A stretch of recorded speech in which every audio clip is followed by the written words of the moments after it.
Pemirsa, seorang pendaki tergelincir dan terjatuh dari cadas Gunung Marapi, Tanah Datar, Sumatera Barat. Korban diselamatkan tim SAR gabungan dengan luka parah di bagian kepala.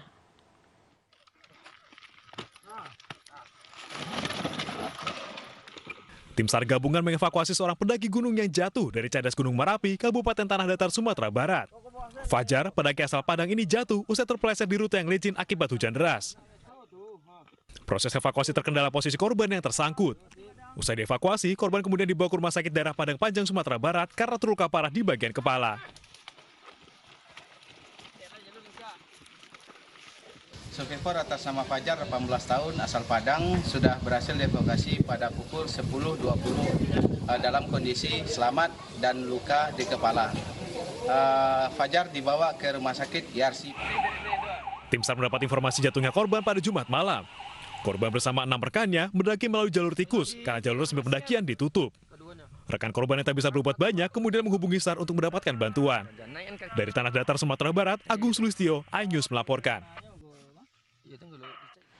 Terobos lampu merah, pemuda tabrak pasangan suami istri dan seorang balita. Dalam pemeriksaan ditemukan ganja di kotak rokok milik pelaku. Ibu ini marah-marah setelah ia, suami, dan anak balitanya menjadi korban tabrakan pemuda yang menerobos lampu merah. Personel Satlantas Polrestabes Palembang yang berada di lokasi segera mengamankan satu orang pelaku, sedangkan satu pelaku lainnya berhasil kabur. Saat diperiksa, polisi menemukan satu paket kecil ganja yang diselipkan di dalam kotak rokoknya.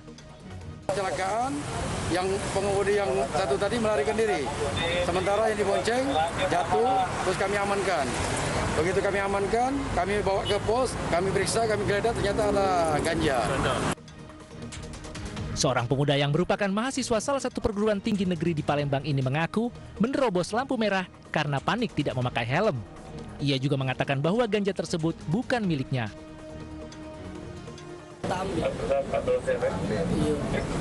Salah ambil gimana? Aku kira rokok biasa.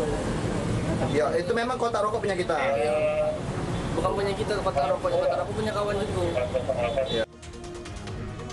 Beruntung korban hanya mengalami luka lecet di wajah dan kaki akibat tabrakan tersebut. Kini pelaku dilakukan pemeriksaan lebih lanjut oleh Satuan Reserse Narkoba Polrestabes Palembang. Diduga jadi korban pesugihan dan ilmu hitam orang tuanya, seorang bocah 6 tahun dianiaya kedua orang tuanya hingga nyaris buta. Bocah berusia 6 tahun ini terpaksa dirawat intensif di ruang perawatan Rumah Sakit Syekh Yusuf, Kabupaten Goa, Sulawesi Selatan. Anak yang berinisial AP ini dianiaya kedua orang tuanya dengan mencongkel bola matanya. Tidak hanya korban yang mengalami penyiksaan oleh orang tuanya, kakak korban bahkan disiksa hingga tewas dan matanya ikut dicongkel. Ironisnya penganiayaan yang kali kedua dilakukan oleh kedua orang tuanya ini turut dibantu paman dan neneknya. Hingga kini aparat Satreskrim Polres Goa masih melakukan penyelidikan dan telah mengamankan 4 orang yang diduga pelaku penganiayaan. Sementara korban AP masih menjalani perawatan dan pengobatan kejiwaan.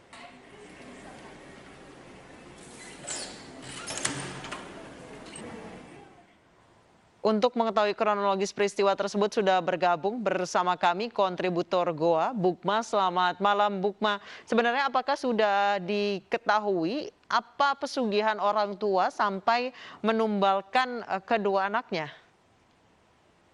Ya, baik. Informasi sampai saat ini kami belum mendapat info jelas soal kepastian informasi pesugihan yang dilakukan oleh kedua orang tuanya.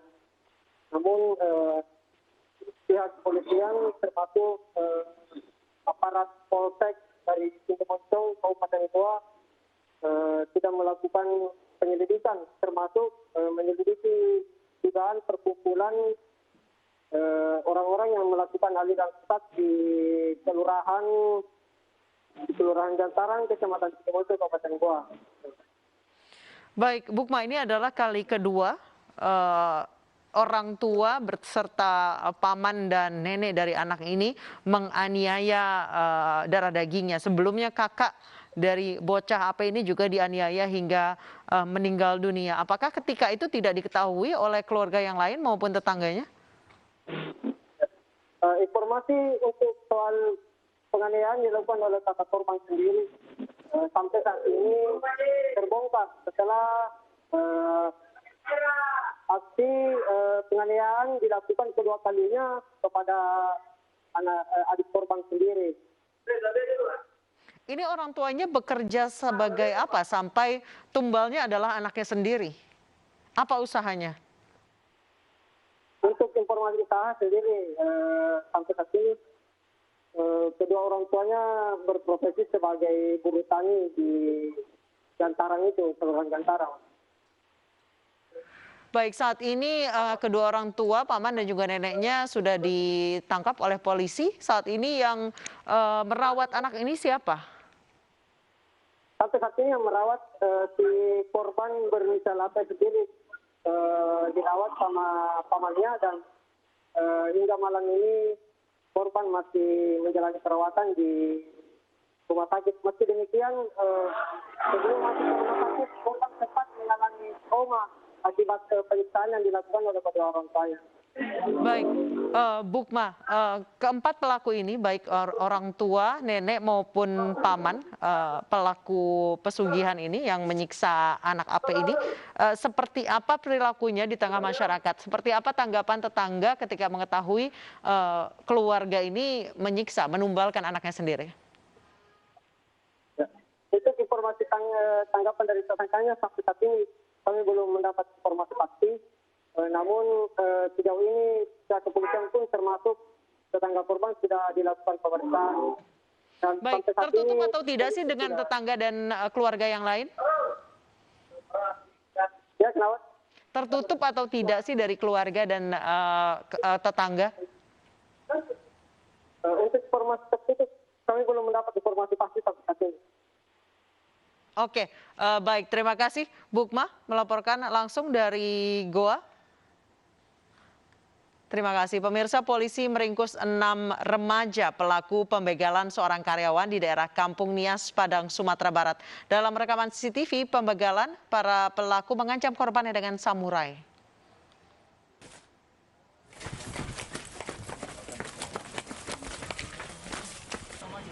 Tim Kelewang Satreskrim Polresta Padang bergerak cepat ke lokasi pelaku pembegalan yang diduga melarikan diri ke daerah Bukit Tinggi. Pelaku berhasil diringkus di daerah Aur Kuning saat berada di mobil travel menuju Pekanbaru Riau. Dari 6 pelaku yang tertangkap, 3 diantaranya masih di bawah umur. Para pelaku langsung digelandang ke Mapolresta Padang untuk diperiksa. Polisi juga menyita 4 senjata tajam jenis samurai dan parang yang digunakan pelaku untuk mengancam korbannya. Ada 6 orang tersangka, 3 anak di bawah umur, 3 yang sudah bisa diproses dengan KUHP. Ini dalam kita proses, mudah-mudahan nanti pada saat persidangan dihukum yang setimpal dan seberat-beratnya memberikan efek jerak kepada yang bersangkutan. Rekaman CCTV menunjukkan 6 pembegal bersenjata tajam mengayunkan samurai ke seorang perempuan yang berjalan seorang diri. Pelaku merampas telepon genggam korban, kemudian kabur. Bermodalkan rekaman ini dan keterangan para saksi, polisi mengejar para pelaku yang akan melarikan diri setelah video pembegalan viral di media sosial. Dari Padang, Sumatera Barat, Budi Sunandar, iNews melaporkan. Seorang guru madrasah di Kota Medan, Sumatera Utara tewas secara mengenaskan di kamar kosnya. Korban diduga tewas sejak 3 hari lalu.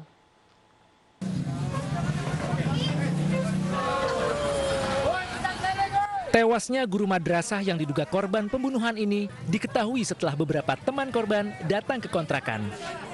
Setelah berkali-kali memanggil korban namun tak ada sahutan, para teman korban yang merasa curiga kemudian memanggil pemilik kontrakan dan kepala lingkungan.